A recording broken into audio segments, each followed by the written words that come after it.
The broadcast is now starting. All attendees are in listen-only mode. Good morning, and thank you for joining us this morning for the Circuit Breaker webinar series.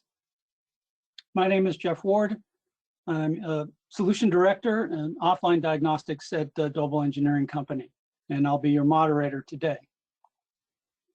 This series of webinars includes 3 different presentations on important circuit breaker topics. Today, the 3 topics of circuit breaker fundamentals, today's topic. The next 2 in the series will be circuit breaker testing principles on February 8th of next year and SF6 topics on April 12th of next year. And this series of presentations is all leading up to the 2022 Circuit Breaker Seminar event scheduled for next year in Pittsburgh, Pennsylvania, the week of September 26th through 29th, so 4-day event in September of next year. Our seminar format today includes a 50-minute live presentation, followed by 10 minutes of questions and answers. To ask a question during the event, please use the question tool on the right-hand side of the GoToWebinar control panel, as shown here on the slide. And we'll be looking at those questions as they come in and either answer them in line or save them for the Q&A session at the end, depending on the question. So our presenter this morning is Mr. Joseph Levy. Joseph is a principal application engineer at Doble Engineering Company. Joseph's knowledge and reputation in the circuit breaker arena have evolved from a career that spans more than 30 years. I won't say how many more than 30 years. Joseph is a designer of SF6 circuit breakers and high voltage disconnect switches, has a special interest in electrical contacts for high voltage circuit breakers and disconnecting switches. He's a holder of a US disconnecting switch patent and teaches many courses in the mechanical testing of circuit breakers. He'll be speaking this morning on the fundamentals of AC high voltage circuit breakers. So over to you, Joseph, and let me make you the presenter. Thank you, Jeff. Yep, stand by.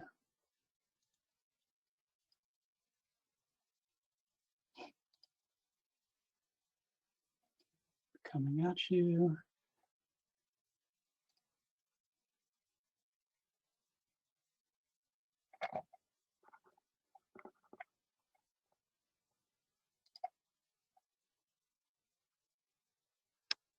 And you should share your screen.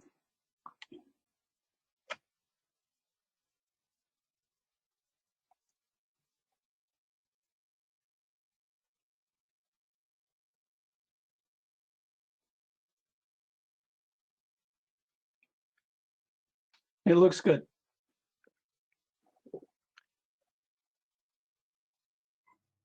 Good morning.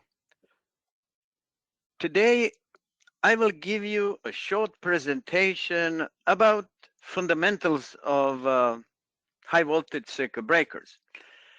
When I started to work fresh from college, I had completely different opinion, which I have right now.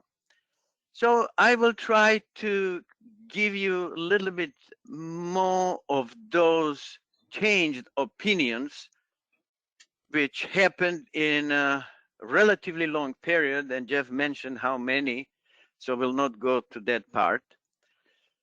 So let's start with the presentation. And first, I will start trying to give you a little bit of insight what we are asking circuit breaker to do.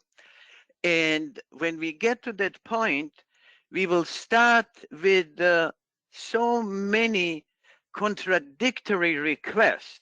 For example, when circuit breaker is in closed position, must be an excellent conductor. When circuit breaker is in open position, must be an excellent insulator. And that change from conductor to insulator will happen in practically no time. So two completely different requests in very short period of time. And when circuit breaker is closing, must be fast. And when circuit breaker opening must be fast, but not produce over voltages. So at the end, design of a circuit breaker is a compromise of all those different requests, and how those compromises are satisfied. Well, we will get good circuit breaker. So let's start with that part, which we said it's a conductive part. And just before I go there, let me tell you that we can divide circuit breaker in three major parts. The first part will be the mechanism and the linkage. Then we will have insulation part and conductive part. So the first part will be about conducting, then we'll go to insulation, and then we'll go to the mechanism. That will be the shortest because that's not my specialty. So let's start with the conductive part of a circuit breaker. And circuit breaker needs to have a conductor. And we know that practically the only conductors are metals. So we need to have a metal conductor, and those metal conductors will allow the flow of current and flow of negatively charged electrons. In metals, they have a lot of free charges. In semiconductor, those will be also positively charged holes, and combination of those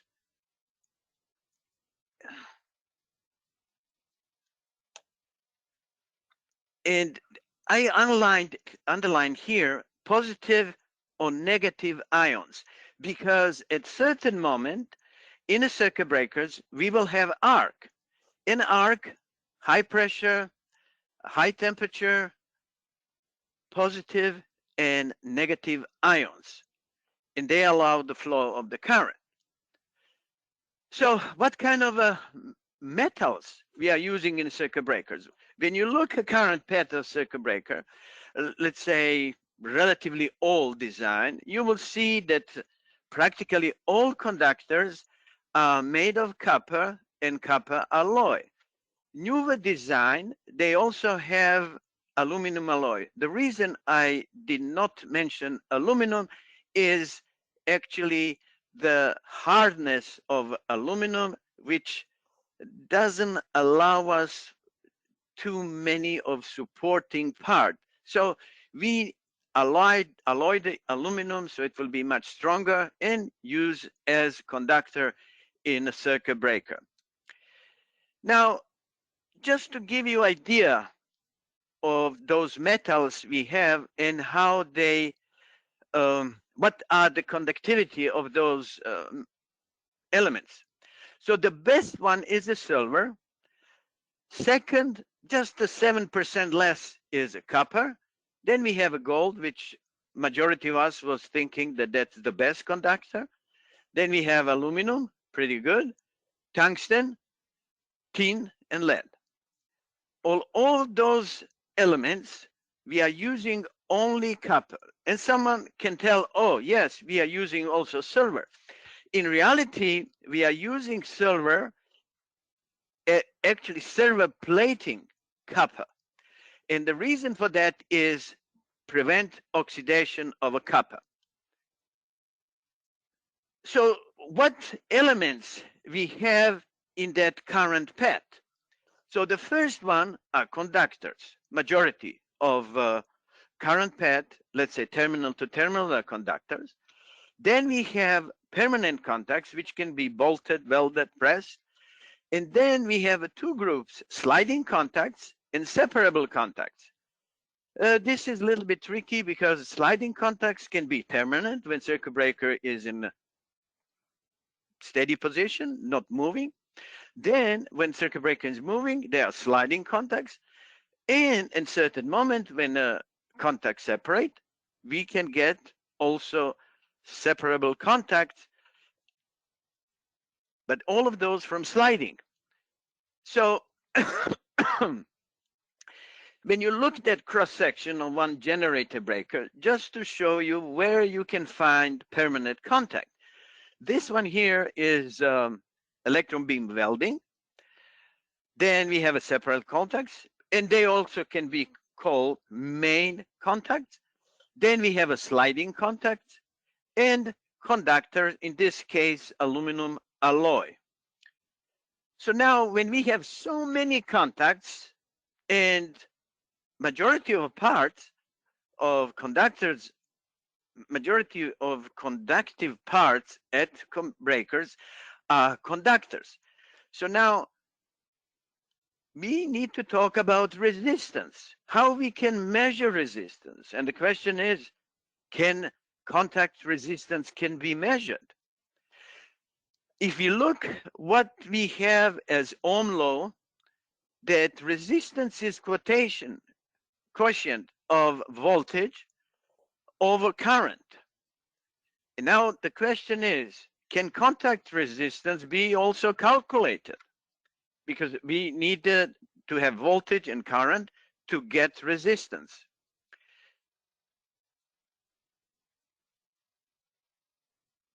Contact resistance can be measured, and that is metal to metal in distance in micrometer. Now, when you look how that look like, let's imagine two metals are touching each other in peaks, and we have in those three spots metal to metal connections, and only current will go through metal connection. And if we want to measure contact resistance, that will be in this tiny area, which is in micrometer. The rest is conductor. So this is my point, that contact resistance can be measured, but in laboratory condition, not with the instruments we have. So if we look, what is definition in international standard for electrical resistance test of current path, we can see that we need to have DC current, DC voltage, and then we will measure that or calculate that resistance from terminal to terminal, and that the minimum current must be at least 100 amp DC current. That is very important, DC. So when resistance is calculated or measured, we should use the term electrical resistance of current path, not contact resistance or static resistance. Even some manufacturers, they said contact resistance, which is not according to standard. So just a definition of electrical contact, releasable junction between two conductors, which is apt to carry electric current. This is definition from Ragnar Holm, pioneer of the theory of electrical contact. And the purpose of those contacts is to transfer the charge at mechanical interface between conductors. And what is also good for us is that those contacts permit frequent and convenient connection and disconnection of the circuit. So now what's happening when we have those two metal contacts together and when the current flow? Because there is resistance, we will have increase in temperature, resistivity, and further will get increase in heating, and that will increase the temperature, and that will go like a circle. And what also is important, when we have increase in temperature, we will have decrease in thermal conductivity, which will reduce heat dissipation. And in short, the temperature is not the best for contacts, because we can damage conductor, insulation, and that is the two most important parts of a circuit breaker. So let's go now to insulating part of a circuit breaker. In first place, insulator is material which doesn't allow free flow of electric current. And the insulators, they have much higher resistivity than conductors. And the most common examples are non-metals.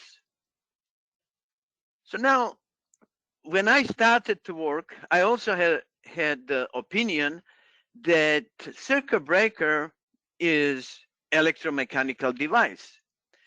So now, if we look definition of a circuit breaker in IEEE and IEC, we will see that circuit breaker is a mechanical device, practically have 100%, capable of closing, staying closed position and carrying current, and finally, when opening, break the current under normal circuit condition. And we know that we have also abnormal circuit condition as a short circuit, so circuit breaker needs also to close, stay in closed position for certain time, usually 1 or 3 seconds, and then break currents under those short circuit conditions. But there is two things which I cannot tell that I don't like, but I do not agree with those two things what are in definition. Breaking current. So now I would like to give you my opinion about that, and that will be really fundamental of the role of the circuit breaker. Can circuit breaker break the current? Well, I have to tell a little bit more. Can alternating current, high voltage circuit breaker, break the current? And you will see the most important part of this question is alternating current. Now, when we look, what is definition of alternating current?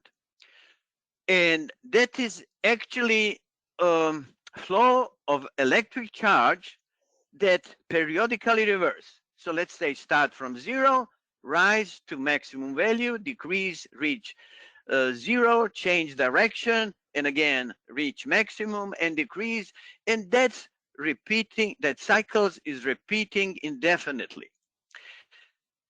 Now, when we look at sinusoidal curve of AC current, there is one characteristic which is very good for circuit breakers.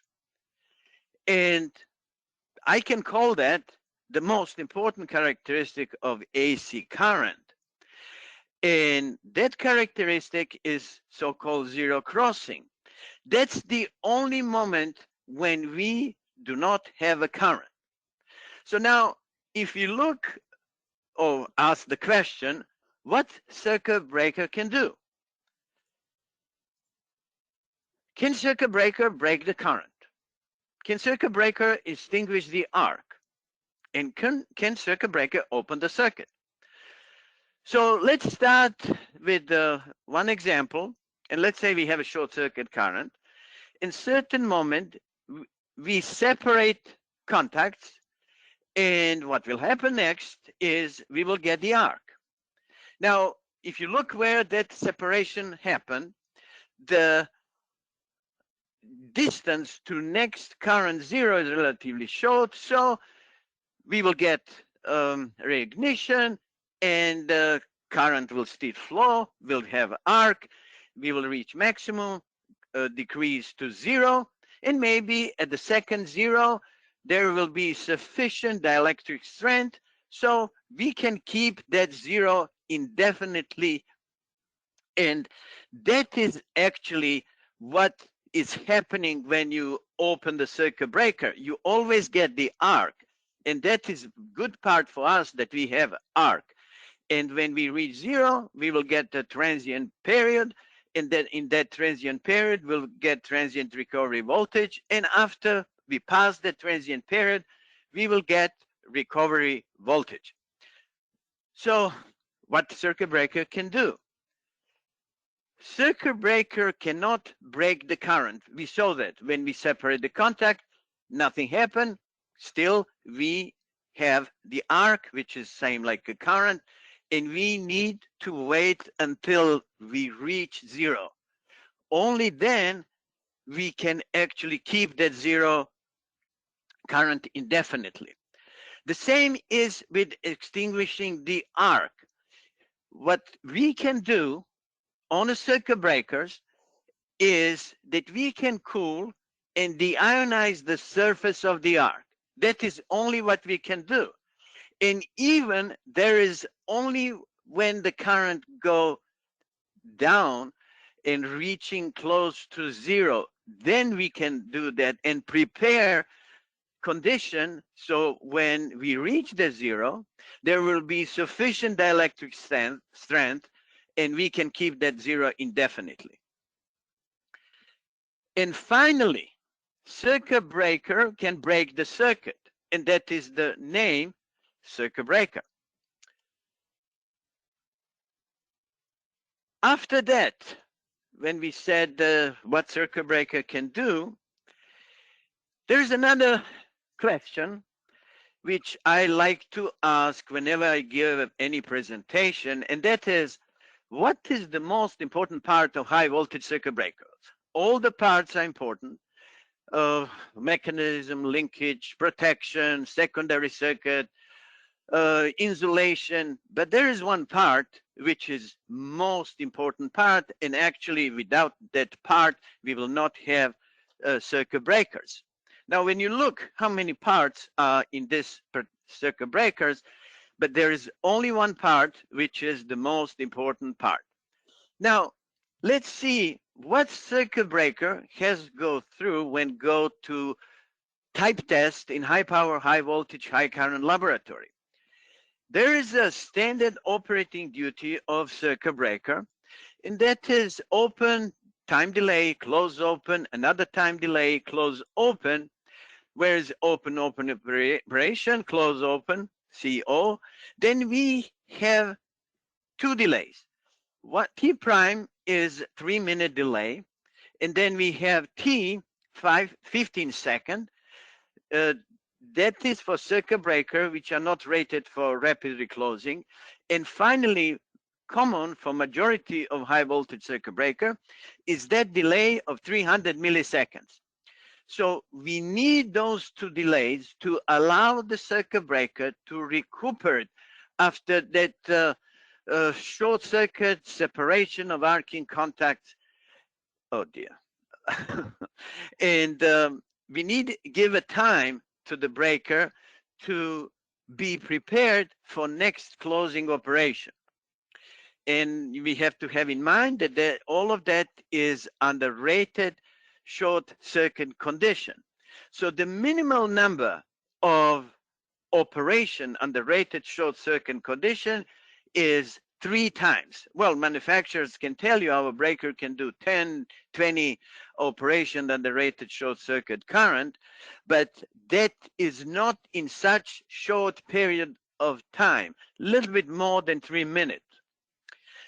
Just to give you an idea, what's happening when we separate the contacts and we get the arc. An arc is, in first approximation, like a cylinder. And then when you have that cylinder with AC current, that cylinder will go from 0 to maximum. And according to literature, the temperature at the root of the arc can reach values of 25,000 Kelvin. And that temperature is more than 4 times higher than temperature at the surface of the sun. So now imagine we have such high temperature and what that high temperature can do to the circuit breakers. And practically, there is no materials in the nature which can resist such high temperature at the root of electrical arc. But we know that high voltage circuit breaker must open the circuit under rated short circuit condition at least 3 times.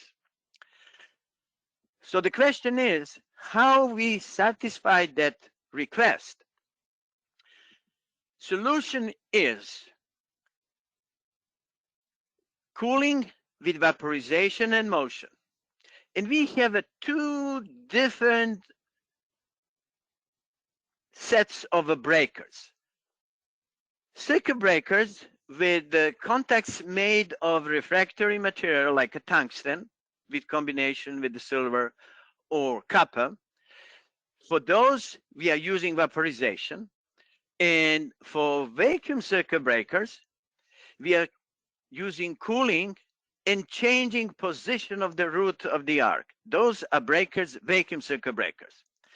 So now finally, the answer for that question is separable contacts with electrical arc arcing contacts. Even there is a part on that arcing contact which is actually the most important, and this is that grayish part. And that grayish part is actually combination of, in this particular picture, tungsten and a copper, 30% copper and 70% tungsten by weight. And why we have a copper there? We sacrifice the copper so that will allow us that we are vaporizing copper and cool down the rest. So to keep the shape of arcing contacts as long as possible as original. So back to that picture I showed you earlier, so many parts, maybe 50, 60 parts, and there is moving and stationary arcing contact. So those are the most important part.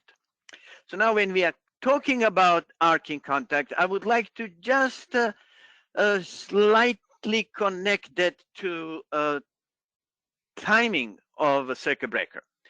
In reality, timing of circuit breaker is timing of arcing contacts, because during closing, arcing contacts are first to touch. During opening, arcing contacts are last to part. And motion measurement are in essence the measurement of arcing contact motion. So that temperature, because in my opinion, the temperature is the biggest problem of a circuit breaker, and maybe other devices made by humans. And when we started designing, making, using circuit breakers, it was compromise because we have so many combinations between mechanical characteristics, thermal characteristics, and dielectric characteristics of materials which can be used in the circuit breakers. So let's talk now about insulating part. Little bit of history of circuit breakers. We start at the beginning of 19th century with water, with air, with oil. Then we get vacuum and SF6. And in recent years, we get different gases. This is just example CO2. There is a different combination. So many different of those dielectric mediums, and there is only one thing which connect all of those. All of those materials, they can actually cool the surface of the arc and deionize surface of the arc. So this time I will talk just about two mediums, oil and SF6. So we started with oil circuit breakers with a simple putting air switch into mineral oil at the beginning of the 20th century. And that was really primitive solution because there is no any additional uh, flow of oil uh, to achieve additional cooling. So it's relatively simple.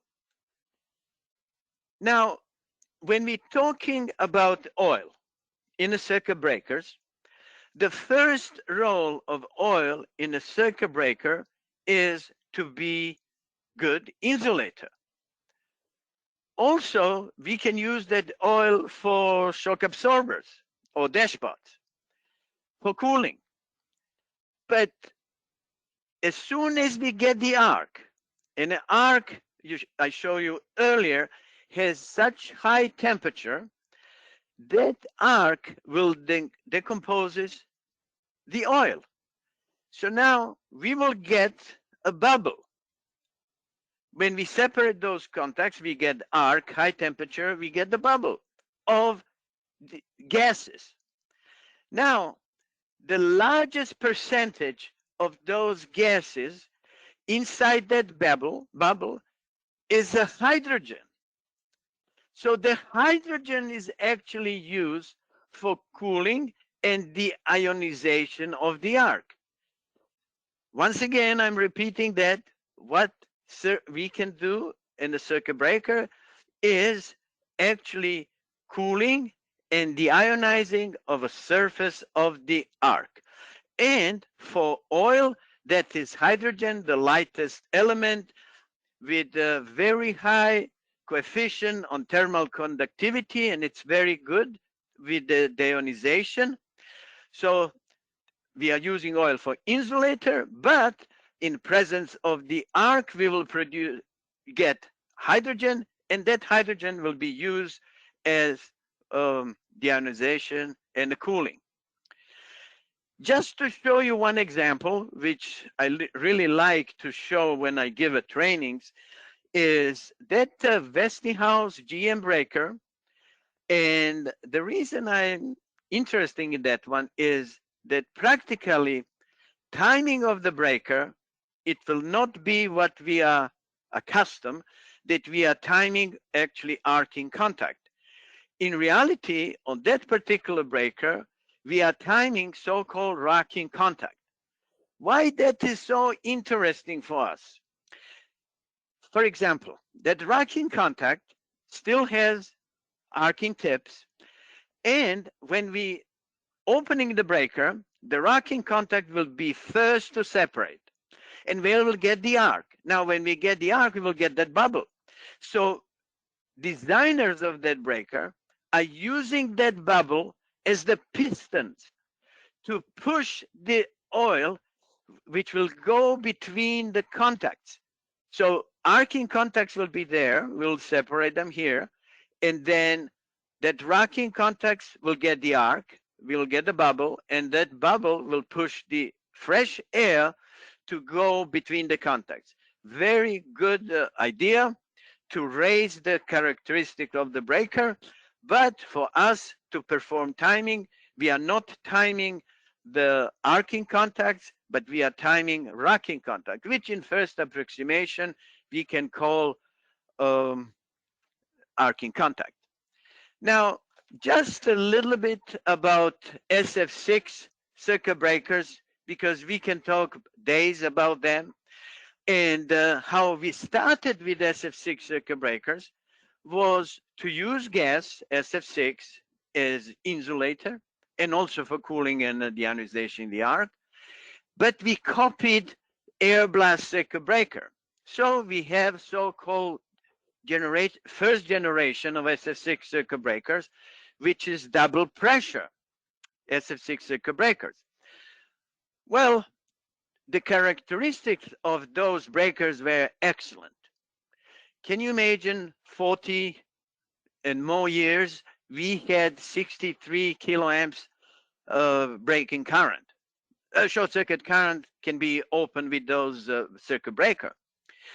And what we have here, force movement of SF6, and that's the only way. We have to have a pressure difference that we can get movement of the gas, and that gas will go over surface of the arc and cool and deionize the surface of the arc. So what we need to compress that arc to get the difference in the pressure.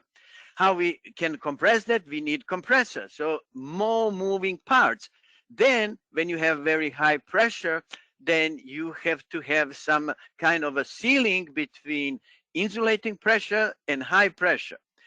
And that also can be the problem, because that ceiling is very close to high temperature of the arc, and then we can get all the time the leaking. Compressor works all the time. So those breakers were problematic with those leaking and the presence of arc very close to ceiling. And the other problem was liquefaction of SF6. So we need to have heaters which will prevention that gas become liquid, and then we use density. Second generation of SF6 circuit breakers are so-called puffer type, similar to bicycle pump. So in this circuit breakers, SF6 circuit breakers, we are producing that pressure difference with the movement of cylinder and the piston. And that is only during opening operation. And when we opening breaker, we will compress the gas, and then when we have the arc, separation of the contact, we will push that SF6 around the arc, and we will do what is necessary to do. So the first one, SF6 puffer, was developed by Westinghouse 1957. But there is one problem with that compressing the gas, because there is an opening where we will have the arcing contacts, and then where we have the nozzle to accelerate that gas. So gas, it will go over the arc, and then arc has dimension. And when we have a large current, what can happen, that opening is actually closed, and we call that a clogging effect. So that was the biggest problem of SF6 puffer type circuit breaker. So that will require mechanism, very strong mechanism, and that was the most expensive part of a circuit breaker. So when we have, you see that stationary arcing contact, moving nozzle, and when we have arc, that opening here can be completely closed, clogging effect, and at that time we don't have cooling effect. Usually, according to some literature, that is about 10 kiloamps, so higher currents of 10 kiloamps, we cannot do too much. We have to wait until current go less than 10 kiloamp and dimension is smaller, so the gas can go through. Request for very strong mechanism, hydraulic or pneumatic. Third generation, very interesting. And those breakers are practically only now in new development. The idea is to use that clogging effect in our advantage. So we know that if we have a volume with the gas, and when we apply the temperature, that pressure will rise, and we are using the energy of the arc to actually push the SF6 and cool the surface of the arc. And finally, the fourth generation of SF6 circuit breaker. Those are breakers with additional coil. So during the opening operation, when arcing contact part, current will be transferred. So the flow of the current will go through the coil, and the coil will produce electromagnetic field, which will at the end produce rotation. And when we have rotation, the root of the arc will change position. So we will get equal damages of the arcing contact. And majority of those fourth generation breakers are generator breaker because they are opening circuits with very, very high current, up to 100 kiloamp, and that can really damage the contact if the root of the arc is at one point. So we using those one majority in a circuit breaker. So just a couple words about the mechanism. One of those three most important, let's say, major part of circuit breaker. We have a mechanism, linkage, breaking element, and we are using the mechanism to actually open and close the circuit. And in some cases, to produce that pressure, which can be used for, which I'm repeating too many times, cooling and the ionizing surface of the arc. So the operating mechanism must include a storage medium. The most common is springs.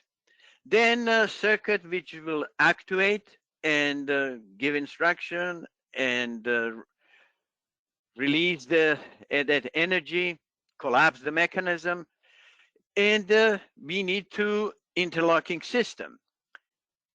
So the mechanism provides the energy to perform operating cycles, close, open, and we, according to standard, we need sometimes multiple operation, and the mechanism need to have that energy stored even if we take out control voltage or another means to actually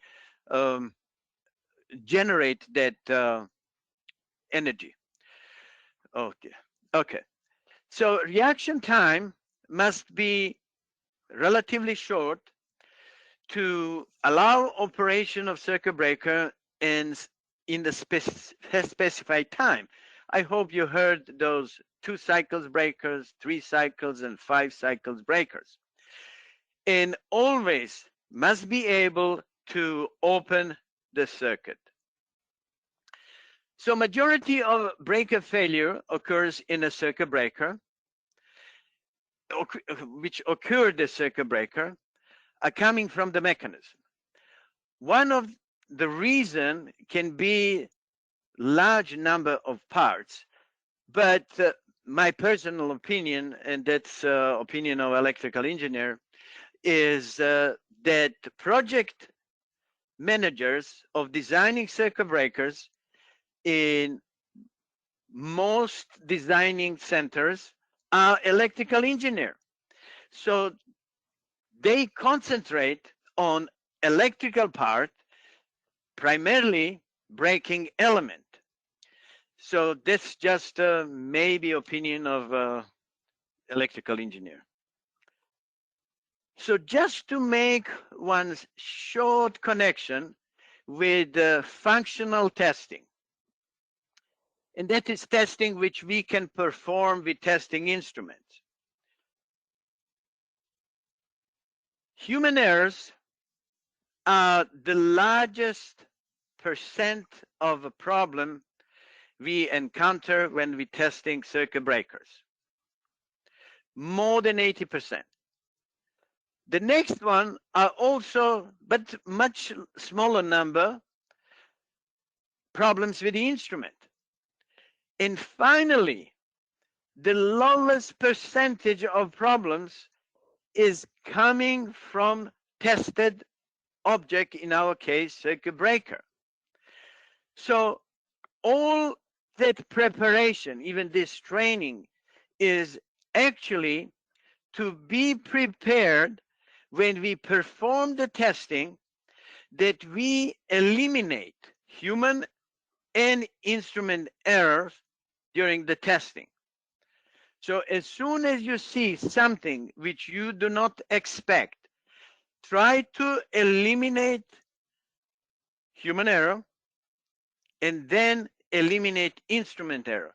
If you eliminate those two errors and you still have the problem, well, maybe we have the problem with the circuit breaker. The percentage is relatively low, even less than 1%. One quote: the important thing is not to stop questioning. Albert Einstein. So please, always ask the questions, and especially if you see something strange in your test results, then you can see from where that problem is coming, human error or instrument error. So just a couple minutes about conclusions. So the first one is that the circuit breaker is mechanical device. And what we can tell for that part is that practically dielectrics, which are used as insulators in the circuit breakers, actually will dictate what kind of a mechanism it will have and the other mechanical parts of the circuit breakers. Also, that we are talking about circuit breakers as AC circuit breakers, and the most important characteristic is zero crossing, and it's very good for circuit breakers because that's the only moment when we can actually keep that zero indefinitely. So circuit breaker cannot interrupt the current and cannot extinguish the arc. But circuit breaker can cool and deionize the surface of the arc. And we have two ways how we can do that: vaporization with circuit breakers with arcing contacts, and cooling with changing position for circuit breakers with vacuum. That's interesting to tell with, and there is nothing when we tell vacuum. And for oil circuit breakers, that we are using oil for cooling, but we get decomposition of oil with presence of electrical arc, and then we will use hydrogen to cool the surface of the arc. Same is with air blast circuit breakers, and just with vacuum, we actually only can cool down using magnetic field, changing position of the electrical arc. SF6, I have one question for you. Why SF6 is so good in the circuit breakers? So I will not wait for the answer. You will get the answer at the circuit breaker conference. Same principle is for SF6, for CO2, and potentially new breakers in the future. And at the end, the most important part of circuit breaker are separable contacts with electrical arcing contacts. Thank you for your time. And if you have any questions, please let me know.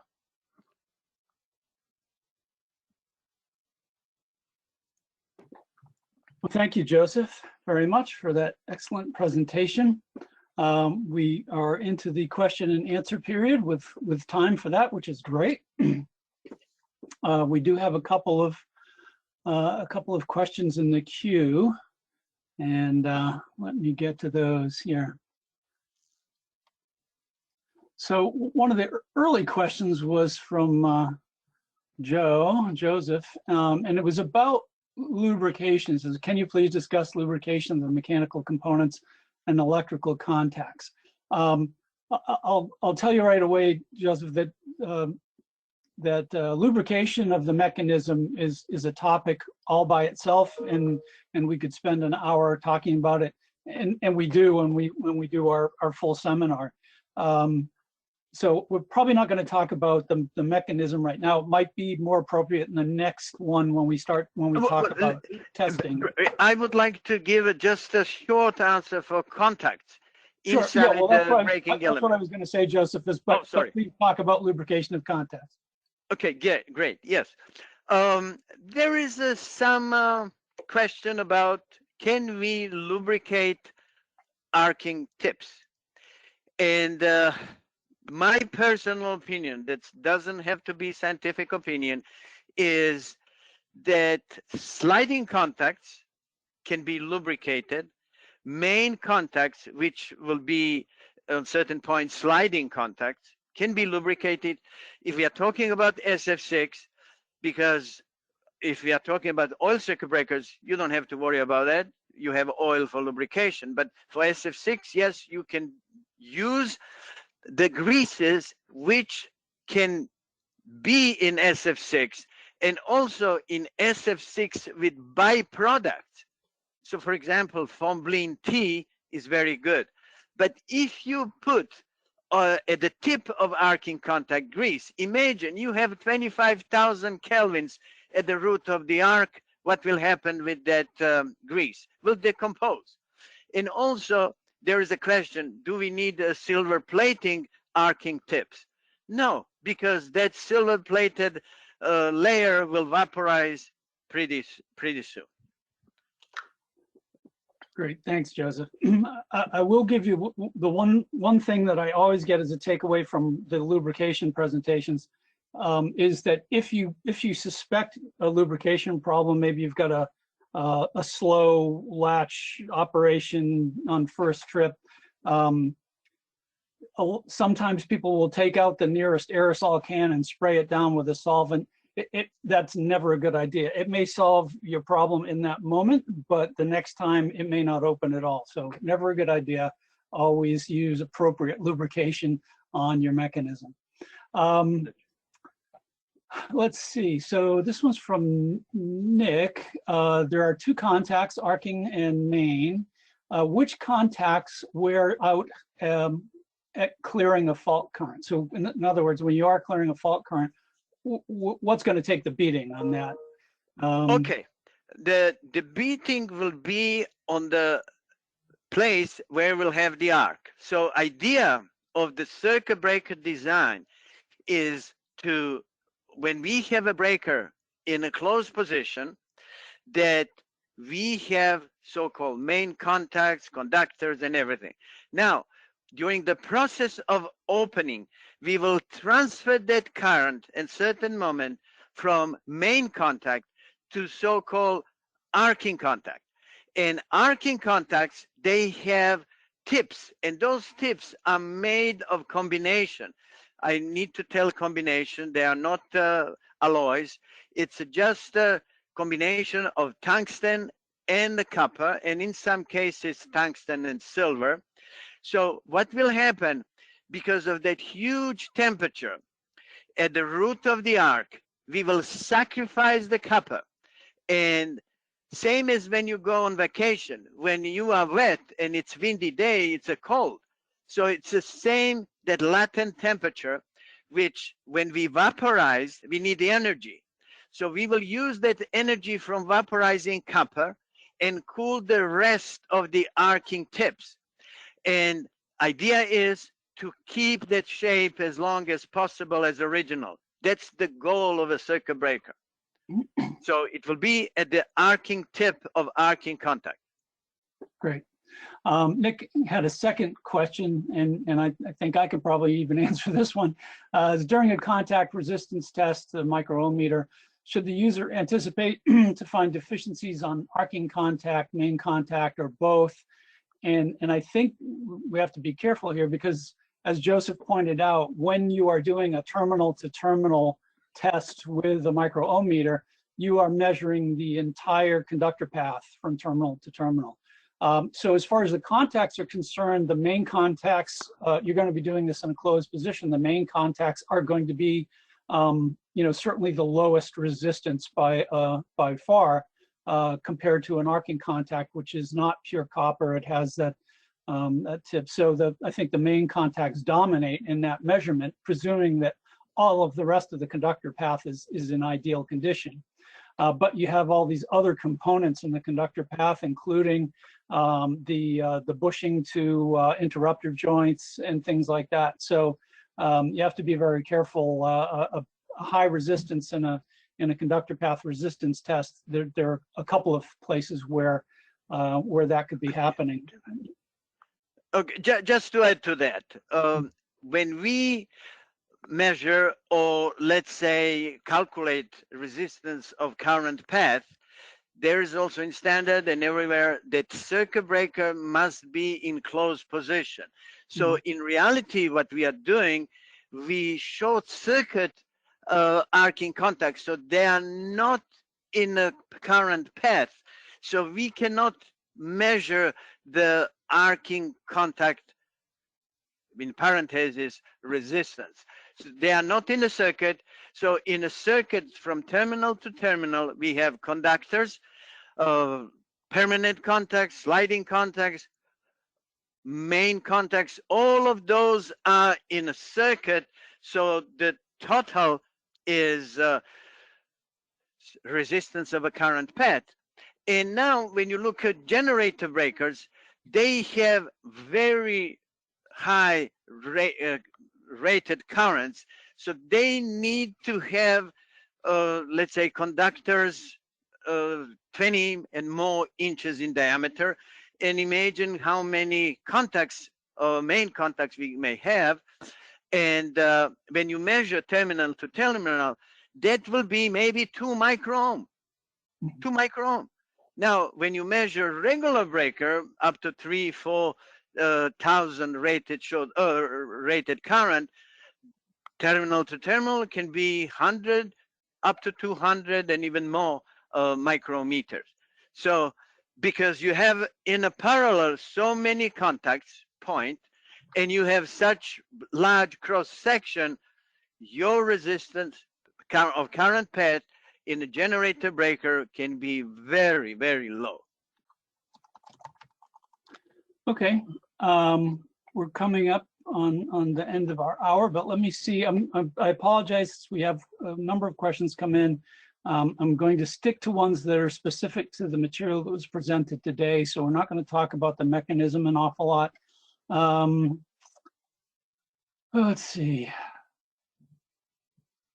And the question on TRV, while a good one, is very much a system design question. Let's see. There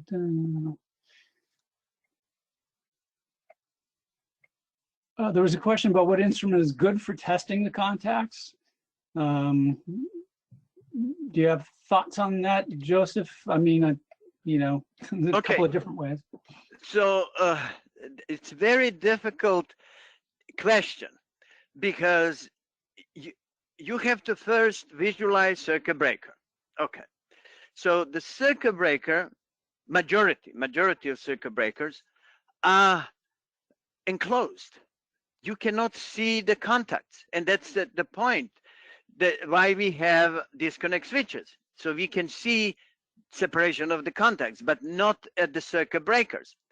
Now, there are some air blast circuit breakers when you can see the contacts and maybe do some resistance measurement or calculation at the contacts.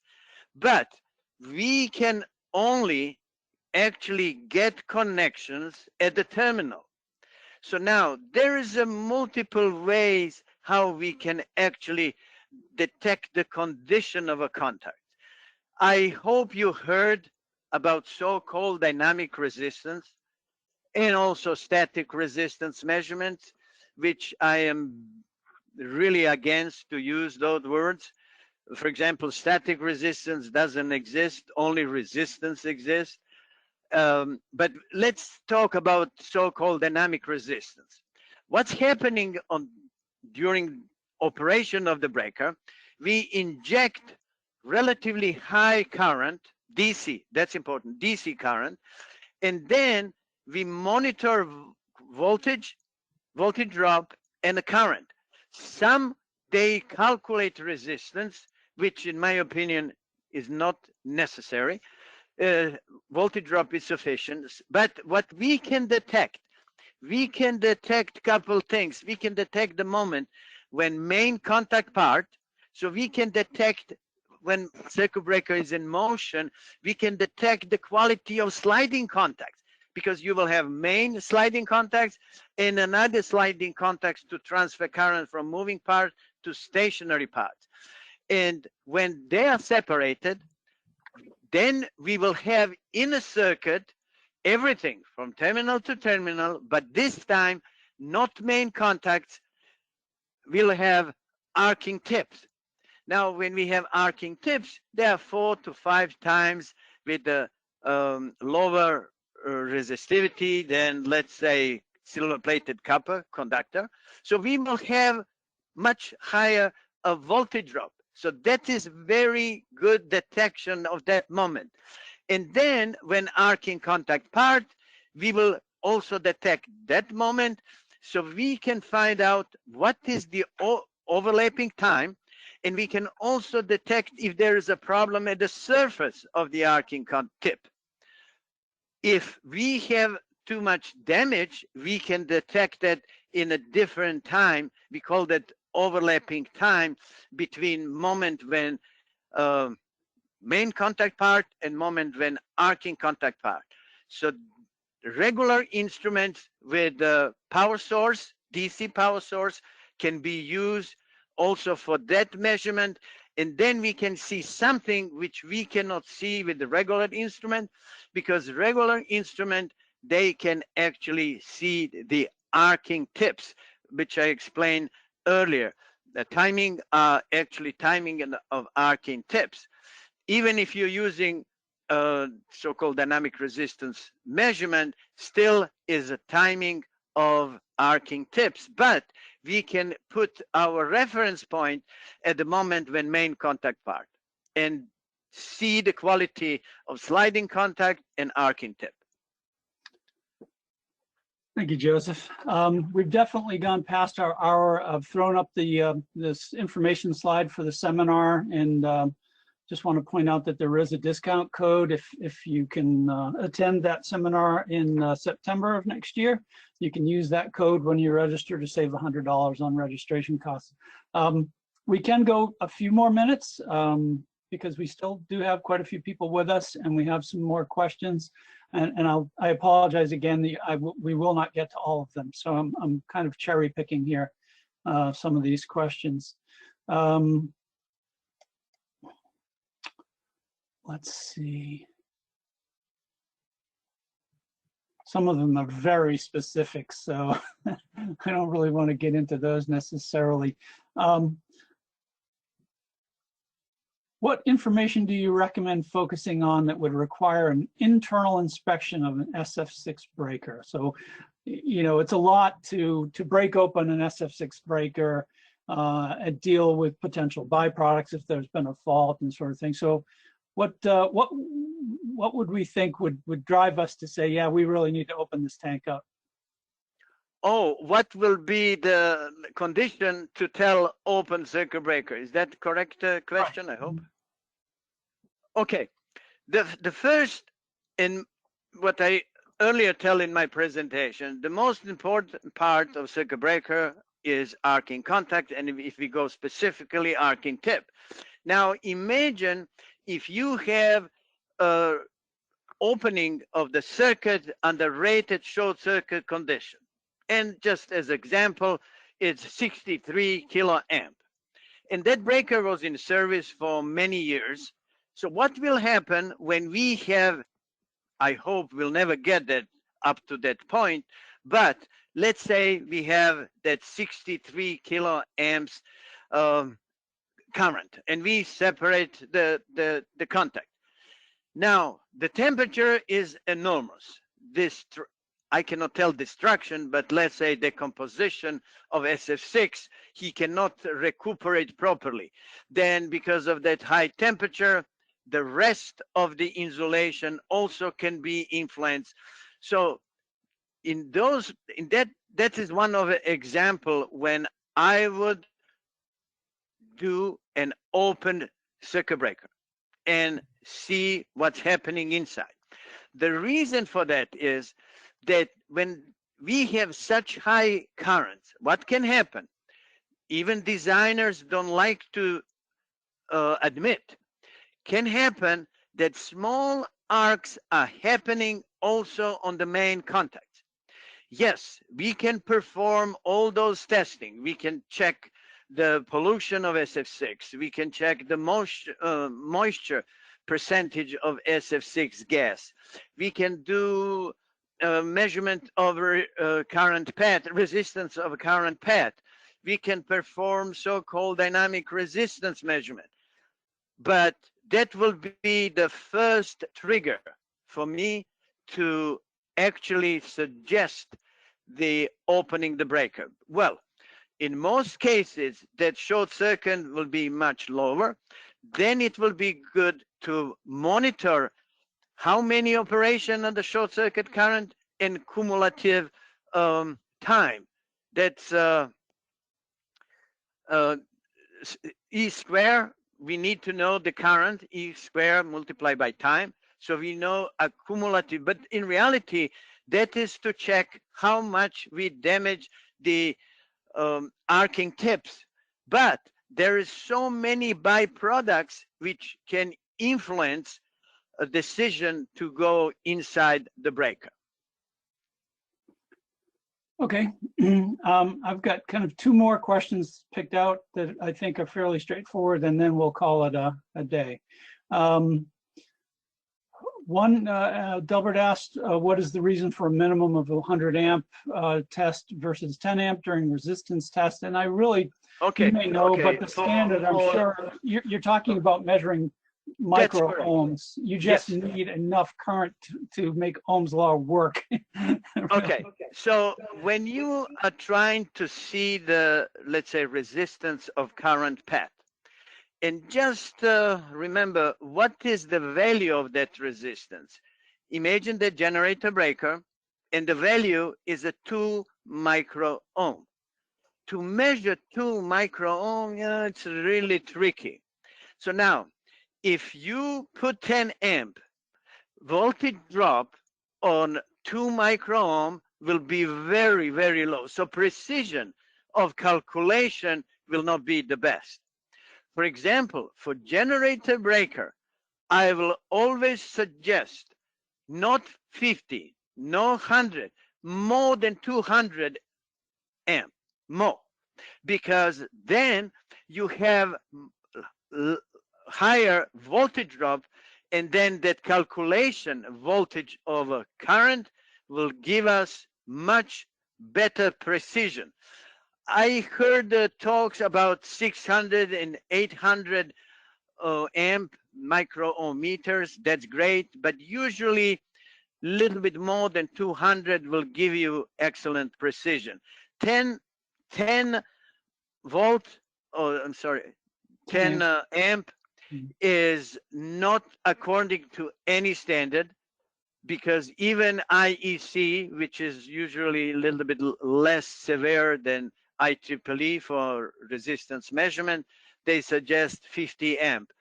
But when I was working in Europe, we never use 50 amp, always 100 and more, because that's precision. When you need precision, it's always good to go with the higher current, higher the voltage drop, more precision at resistance calculation. All right, probably the last question. What is the, Jeff asked, what is the purpose of insertion resistors? You asking on another Jeff? No, another Jeff. Oh, okay, sorry. Okay, so imagine the circuit breaker, and imagine that we call that line breaker, and imagine very long line in a kilometer, in 100 miles, let's say 100 miles. Now, when you're closing, what will happen, because you have a mostly capacitance, because the geometry, you have a conductor, and then that conductor is in the air, and then you have a ground. So the dielectric is between conductor and the ground. So it's mostly capacitance. And then when we're closing, what can happen, we will get the arc before contact touch. Now, when you get that arc and you will close, let's say, circuit, what will happen that we will have the wave, we call that the wave, which will go from the substation through the line up to the end of the line. And then when reach the end of the line, it will reflect it and it will go back. So in ideal case, that voltage will be twice as rated voltage. In real life, it's never go more than 60, 100, let's say 160%. But still, that's huge stress on a system. But we have to know that only own frequency of the circuit will actually give us what the number of those waves will go back and forth with some kind of attenuation, and that will be very high number. So if you look, you have frequency 60 hertz, and then you have a frequency in kilohertz. So what can happen that you have the transient voltage, those over voltages, in relatively short period of time, and that will be like a spike at the 60 hertz. So now the goal is when you actually pre-insert resistor, physically pre-insert resistor in that LC circuit, we go with pi shape. So when you introduce that resistor, you will change the frequency, and you will change frequency so much that it will be out of that 8.3 milliseconds. So we will finish the operation, and that wave which goes doesn't matter for us anymore. We already closed. So there is no that transient stress on circuit breaker and other parts of substation. And the other solution will be closing on zero crossing, depending what kind of a circuit. Closing will be for capacitance, open will be for mostly inductive circuit. But when you have long line, majority are using resistor, and in my opinion, that's good solution, but too many mechanical parts, and they can make us problem. So the idea is to use zero crossing. Okay, I think that's going to do it for us today. Still have some questions left. I apologize for not getting to all of them, but we could go on all day, I'm sure. Just a reminder, them? What's that? Can you collect them? I think we'll have them, yeah, Okay. as part of the webinar record. Okay. So just again, thank you very much, all of you, for spending your time with us today. I really appreciate you signing up and showing up. And again, I recommend to keep an eye out or register for the next one in the series on circuit breaker testing principles, happening on Tuesday, February 8th of next year. So for Joseph and myself and all of us here at Doble Engineering, thank you and have a great day. Thank you.